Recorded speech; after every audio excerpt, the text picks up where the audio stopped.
Afër shkollave fillore dhe të mesme, gjithçka që fëmijëve u servohet për ushqim janë vetëm ushqimet e shpejta dhe ushqimet e përpunuara dhe të ambalazhuara. Të gjitha këto ushqime jo të shëndetshme, sidomos gjatë fazës kur trupi është në zhvillim e sipër. Prindrit që e ngritën këtë shqetësim thonë për televizionin Koha se kjo çështje duhet të rregullohet me ligj, që fëmijëve të mos u shiten produkte të dëmshme ushqimore, duke marrë si shembull shtetet më të avancuara si Malajzia, ku shitja e ushqimeve të dëmshme, që në bëhet njihet me termin junk food, është ndaluar me ligj. Për këtë çështje televizioni Kohë drejtua tek mjekët profesionistë, të cilët na i shpjeguan pasojat që ushqimet e shpejta i lënë në trupin e fëmijëve.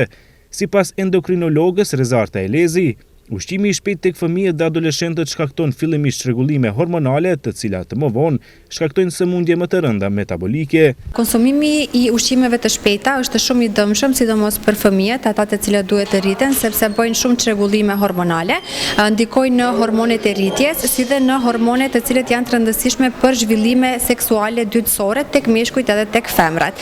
Janë lidhur konsumimi këtyre ushqimeve, të cilët janë të përpunuara me pubertetin e parakohshëm edhe të femrat edhe të meshkujt, kryesisht si dhe me ngecje në rritje për disa milimetra, mirë po gjithsesi është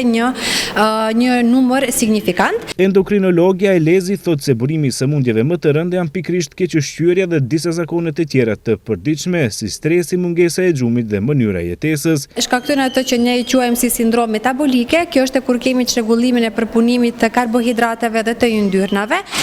dhe shkaktohet sëmundje të formave të ndryshme, sidomos obeziteti. Obeziteti është deponimi i yndyrës në lëkurë, lindje subkutan, e cila pastaj ndikon në formën që edhe ajo si vete vepron si një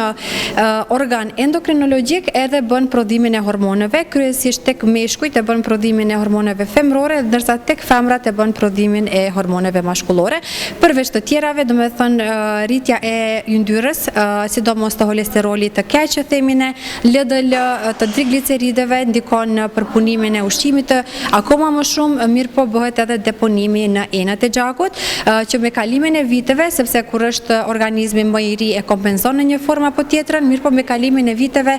shkaktohen shumë sëmundje kardiovaskulare, të cilat përpara se t'i shërojna është shumë e rëndësishme që t'i prevenojmë, edhe prevenimi sigurisht fillon në moshë shumë të hershme. Në shtetet si Malajzia, Meksika, Spanja, Emiratet e Bashkuara dhe Uzbekistani, shitja e pijeve me gaz, produkteve të skuqura në vaj ose produkte që përmbajnë sasi të mëdha të sheqerit, janë të ndaluara të shiten në apo afër shkollave fillore dhe të mesme. Gjithashtu, në shumë vende të tjera ka masa të ngjashme për reduktimin e ushqimeve jo shëndetësore në ambientet arsimore.